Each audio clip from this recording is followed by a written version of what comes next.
नमस्कार दोस्तों, मेरे चैनल कालका क्रिएशन ब्लॉग्स में आप सभी का बहुत बहुत स्वागत है। आशा करती हूँ आप सभी स्वस्थ होंगे, मस्त होंगे और जैसे भी हो प्लीज़ मुझे कमेंट करके ज़रूर बताएं। हालांकि आप लोग बताते नहीं हैं बट फिर भी मेरा बोलना फ़र्ज़ है और यही उम्मीद करती हूँ कि आप सभी बहुत ही अच्छे होंगे। माता रानी की कृपा आप सभी पे बरस रही होगी।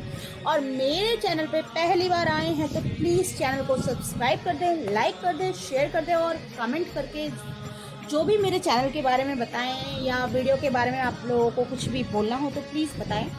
तो आज हम आपको लेके चलेंगे एक नए सफ़र की ओर और आज हम आपको ऐसी जगह के दर्शन करवाने वाले हैं जो कि जिसकी चर्चा देश विदेशों में चल रही है और जब तक वो चीज़ पूरी नहीं हो जाती तो ऐसे ही चर्चा का पात्र वो चीज़ बनी रहेगी। तो जी हाँ दोस्तों, चलिए आज हम आपको दर्शन कराएंगे प्रभु श्री राम की नगरी के। और जैसे कि आप सभी देख सकते हैं हम लोग अयोध्या नगरी में पहुंच चुके हैं और बाय ट्रेन हम वहां पहुंचे थे। और जैसे कि जो आप ये देख पा रहे हैं ये लता मंगेशकर चौक है और ये क्योंकि उनको सुरों की रानी कहा जाता है और लता मंगेशकर जी के बारे में तो आप सभी को पता ही होगा, तो ये संतूर और ये उसी का प्रतीक है। लता मंगेशकर चौक के नाम से उस जगह को जाना जाता है और वहीं से ही अयोध्या नगरी की शुरुआत हो जाती है। तो आज हम आपको दर्शन कराएंगे सरयू मैया के और रामपेड़ी के। तो जैसे कि आप देख सकते हैं हम रामपेड़ी की ओर बढ़ रहे हैं और अत्यंत ही मनोहर दृश्य है सरयू मैया का। और जिस दिन हम लोग गए थे उस दिन बहुत बारिश हो रही थी तो उस वजह से भी वहाँ का मौसम बहुत सुहाना था और दृश्य तो अद्भुत था। और पतित पावनी सरयू मैया के दर्शन करके बहुत ही आनंद आया। उनकी गोद में हमने अपने पाप धोए यानी कि सरयू में स्नान किया। तो बहुत मतलब उस आनंद को हम अपने शब्दों में नहीं बता सकते आपको कि क्या आनंद की अनुभूति हम लोगों ने की थी। तो जैसे कि आप सभी को पता है कि अयोध्या एक बहुत ही प्राचीन नगरी है और प्रभु राम की वजह से उस नगरी को सभी जानते हैं और भारत में तो शायद ही कोई और तीर्थ स्थल इतना विवादों में, इतना चर्चा में रहा होगा जितना कि राम जन्मभूमि अयोध्या रही है। तो आप सभी को इसके बारे में तो पता ही होगा। और जब से राम मंदिर बनना शुरू हुआ है तब से तो आए दिन वह अपने चर्चा में बना ही रहता है। तो जैसे कि आप सभी जानते ही हैं कि सरयू मैया वही नदी हैं जिनके प्रांगण में, जिनके गोद में प्रभु श्री राम और उनके पूर्वज और उनके वंशज सभी उन्हीं की गोद में नहा के और वहीं के आसपास के क्षेत्रों में पले बड़े हैं। तो मुझे नहीं लगता कि इसकी महानता मैं अपने शब्दों में बयां कर पाऊंगी। यह वो नदी है जहां पे प्रभु श्री राम ने अपना बचपन ही नहीं अपने आखिरी पल भी यहीं पर बिताए थे। आप सभी को शायद पता हो, नहीं पता हो तो मैं आप लोगों को बता दूं कि राम जी ने अपने आपको जल समाधि सरयू मैया में ही लिया था। सरयू मैया की गोद में ही उन्होंने अपने प्राणों को त्याग दिया था, उसी में जल समाधि ले ली थी। ये वही घाट है, ठीक है। और इसे नया घाट कहते हैं। हालांकि जो राम जी का जहाँ पे उन्होंने जल समाधि ली थी वो घाट कहीं और है, लेकिन नदी ये वही है, सरयू मैया में ही लिया था, ठीक है। तो सरयू मैया में नहाने के बाद आपके पाप भी धुलते हैं, जैसे कि गंगा, यमुना और अन्य पवित्र नदियों में नहाकर सभी यह एहसास करते हैं कि एक पवित्रता का भाव आता है मन में। और पुराणों में भी इनकी महत्वता लिखी गई है कि गंगा की तरह ही ये भी पवित्र नदी है। और और क्या आपको पता है कि सरयू मैया का इतिहास जो है वो गंगा मैया से भी ज़्यादा पुराना है। मतलब कि आप यह कह सकते हैं कि जब गंगा मैया धरती पर आई भी नहीं थी उससे पहले की उत्पत्ति है सरयू मैया की। और इनकी महानता और पावनता की तो क्या ही बखान की जाए। ये साक्षी हैं हमारे प्रभु राम जी के और पूरे रामायण काल को इन्होंने देखा है।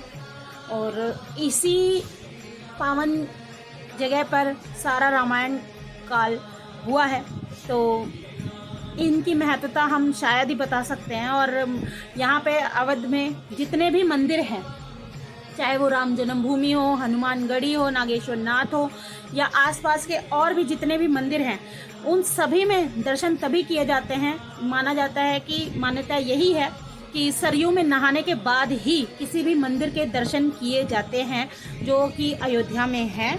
और इस नदी में स्नान करने से आपके न केवल पाप धुलते हैं, बल्कि पुण्यों में बढ़ोतरी होती है। और गंगा दशहरा हो गया, या और भी अन्य जितने भी अमावस्या पूर्णिमा वगैरह होती है, वहाँ यहाँ पे स्नान करने के लिए श्रद्धालुओं का यहाँ पे बहुत भारी तादाद इकट्ठा होता है। और सावन में और कार्तिक के स्नान की बहुत महत्वता है इस सरयू नदी में। तो आप सभी जैसे कि देख पा रहे हैं कि ये राम की पैड़ी के पास का सारा नज़ारा है, और ये वही पुरानी प्राचीन हमारी अयोध्या नगरी है, जहाँ हमारे प्रभु श्री राम ने अपनी लीलाएं की। और आज भी उतना ही सुंदर ये अयोध्या नगरी है जितना कि शायद राम जी के ज़माने में रहा होगा। और आप लोग जब यहाँ जाएंगे तो आप लोगों को हर जगह राम जी की यादें, राम जी की छवियाँ, मनोहर दृश्य।